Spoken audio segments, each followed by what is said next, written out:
बूढ़ी बहू की जवान सास। शीतल एक ऐसी सास है जो जींस और स्कर्ट पहनती है। उसे देखकर ऐसा लगता है कि उसने अपनी उम्र को 18 साल से आगे बढ़ने ही नहीं दिया। वहीं दूसरी तरफ शीतल की बहू है कविता। जिस हिसाब से उसके शौक है ना, उस हिसाब से वो अपनी सास की उम्र भी पार कर चुकी है। आइए जानते हैं इस सास बहू की बेमेल जोड़ी की अतरंगी कहानी। कविता, आज रात को अमित और तुम्हारे ससुर जी घर नहीं आएंगे। वो शहर से बाहर गए हैं। माँ जी, खाना हम दोनों के लिए बनेगा ना? कविता, तुझसे कितनी बार बोला है कि मुझे माँ जी मत बोला कर, बड़ा ही ओल्ड सा लगता है। मम्मी या मॉम बोला कर। जी माँ जी। ओ सॉरी मम्मी। अच्छा तो खाने में दाल चावल बना लूँ? फू, क्या ये बोरिंग सा खाना बनाती है। एक काम कर, आज घर में ना तेरा पति है ना मेरा पति। मौका अच्छा है, आज हम नाइट आउट करते हैं। लेकिन मम्मी जी, नाइट आउट करना सही रहेगा? मतलब मोहल्ले वाले क्या कहेंगे?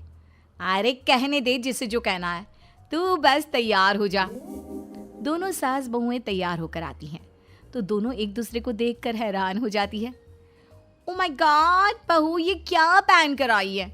इतनी हैवी साड़ी, इतनी हैवी ज्वेलरी, और मेकअप का सेंस तो तुम में बिल्कुल नहीं है। इतनी तैयार तो तू शायद अपनी शादी पर भी नहीं हुई थी। मम्मी जी, लेकिन आपने इतने फटे हुए कपड़े क्यों पहन रखे हैं? और आपके कपड़े ऊपर से गायब है, नीचे से भी गायब है। ऐसा लग रहा है चूहों ने कुतरे हैं। कविता, तुझे कुछ नहीं पता, कुछ भी नहीं। ये आजकल का फैशन है। ये ड्रेस मैंने कल ही मंगवाई है, 1 पीस ऑफ शोल्डर ड्रेस। देख कितनी सुंदर लग रही हूँ मैं, बिल्कुल तेरी छोटी बहन की तरह। जा तो पहले अपने ये कपड़े बदल कर आ। तुझे पता है ना, आजकल डिस्क वगैरह में सूट सलवार और साड़ी पहनकर तो एंट्री भी नहीं देते। लेकिन मम्मी जी, तो मैं क्या पहनूं? एक काम कर, तू मेरे कोई कपड़े पहन ले। ना मम्मी जी ना, मैं आपके फटे हुए कपड़े नहीं पहन सकती। मैं अपना कोई सिंपल सा सूट ही पहन कर आती हूँ बस। कविता अपना सूट पहन कर आती है, फिर दोनों घर से निकल जाती है। पहले तो दोनों एक होटल में जाती है और वहाँ खाना ऑर्डर करते हुए कविता कहती है, भैया मेरे लिए टोमेटो सूप और। बहू, क्या बीमारों वाला खाना ऑर्डर कर रही है? रुक, मैं ऑर्डर करती हूँ। एक्सक्यूज मी, 2 एग बर्गर, एक large sweet corn pizza with extra चीज एंड कोल्ड ड्रिंक 2। वेटर थोड़ी देर में ऑर्डर लेकर आ जाता है। वाओ बहू, कितना अच्छा लग रहा है। चलो 1-2 सेल्फी ले लेते हैं, मैं इंस्टाग्राम और फेसबुक पर अपलोड करूंगी। देखना कितने लाइक और कमेंट्स मिलेंगे मुझे। मम्मी जी, मुझे तो फोटो का शौक नहीं है, आप खुद ही ले लो ना अपनी सेल्फी। कविता की बात सुनकर शीतल अपनी कई सारी सेल्फी अलग अलग एंगल से ले लेती है। खाना खाने के बाद दोनों मूवी देखने जाती हैं और इसी तरह से पूरी रात कहीं ना कहीं घूमती रहती हैं। सूरज निकलने से कुछ ही देर पहले वो दोनों घर के अंदर आती है। कविता, अब तो सुबह होने वाली है, तू रेस्ट कर ले, मैं तो जिम जा रही हूँ। नहीं मम्मी जी, मैं रेस्ट नहीं करूँगी, आप जिम जाइए, मैं मंदिर जाती हूँ। दोनों सास बहुएं सुबह सुबह एक साथ घर से निकलती है। बहू मंदिर जाने के लिए और सास जिम जाने के लिए। उन्हें देखकर मोहल्ले के लोग आपस में बातें करते हैं। अरे देखो, सास बहू की जोड़ी जा रही है। इन दोनों का ना कुछ भी समझ में नहीं आता। सास बहू की तरह रहती है और बहू सास की तरह। हाँ बहन, सही कह रही हो। वो देखो बहू को, सीधी साड़ी पहनकर हाथ में पूजा की थाली लिए मंदिर जा रही है, और सास को देखो कैसे मर्दों जैसे कपड़े पहनकर उछलती कूदती चल रही है। लगता है ये मैडम जिम जा रही है। उन दोनों औरतों की बात शीतल सुन लेती है और गुस्से से कहती है, अगर मैं उछलती कूदती चल रही हूँ तो तुम्हारे पेट में क्यों दर्द हो रहा है? तुम दोनों सुबह सुबह मेरी बुराई तो ऐसे कर रही हो जैसे तुम दोनों मेरी सास हो और मैं तुम्हारी बहू। अरे बहन जी, आप तो बुरा मान गई, हमारा वो मतलब नहीं था। क्या बहन जी? तुम दोनों को मैं बहन जी दिखाई देती हूँ? अरे बहन जी होगी तुम्हारी माँ, तुम्हारी बहन, तुम्हारी बेटी। खबरदार आज की बात मुझे बहन जी कहा तो। कविता किसी तरह से अपनी सास को वहां से पकड़ कर ले जाती है और कहती है, मम्मी जी, आपको उन दोनों से ऐसे नहीं लड़ना चाहिए था। अरे फिर कैसे लड़ना चाहिए था? देखा नहीं किस तरह से बात कर रही थी हमारे बारे में? कविता, तू ना जबरदस्ती मुझे यहाँ ले आई, नहीं तो आज मैं इन दोनों का सर फोड़ देती। बस मम्मी जी बस, आज के लिए इतना गुस्सा काफ़ी है। आप ही तो कहती हैं ना सेहत के लिए गुस्सा हानिकारक होता है। कविता के इतना प्यार से समझाने के बाद शीतल का गुस्सा शांत हो जाता है और दोनों वहाँ से चली जाती हैं। थोड़ी देर बाद दोनों घर के गार्डन में बैठकर नाश्ता कर रही होती है।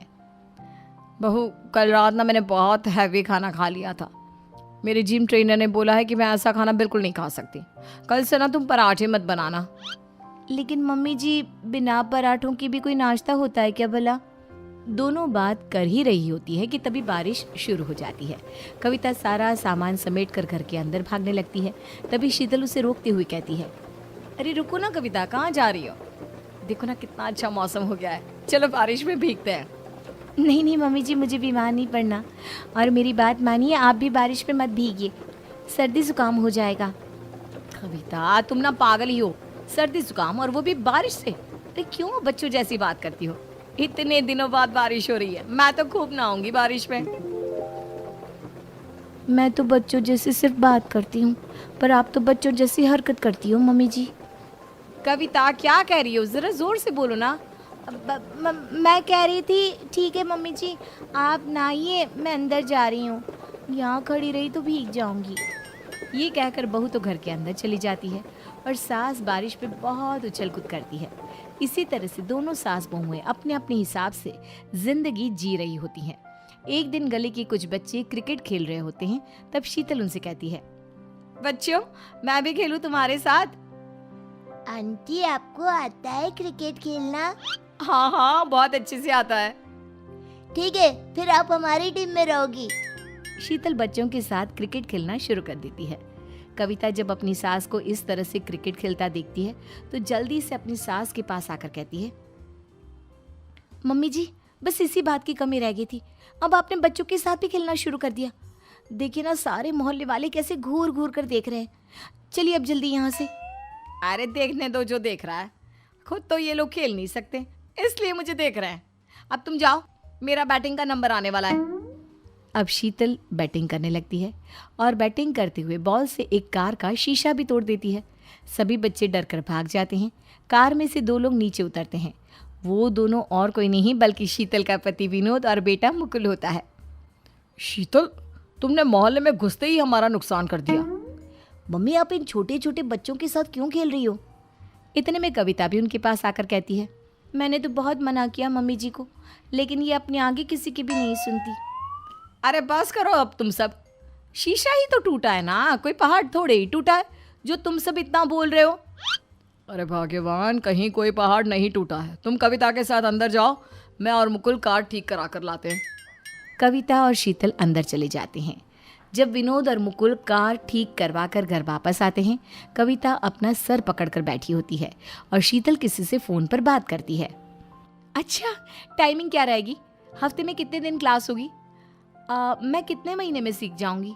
अच्छा, और आपकी फीस कितनी होगी? शीतल की फ़ोन रखने के बाद विनोद उससे पूछता है, किससे बात कर रही थी? मैं ना डांस क्लास ज्वाइन करने वाली हूँ, उसी के बारे में पूछ रही थी। अरे कविता, तुम्हें भी तो आज सत्संग में जाना था ना?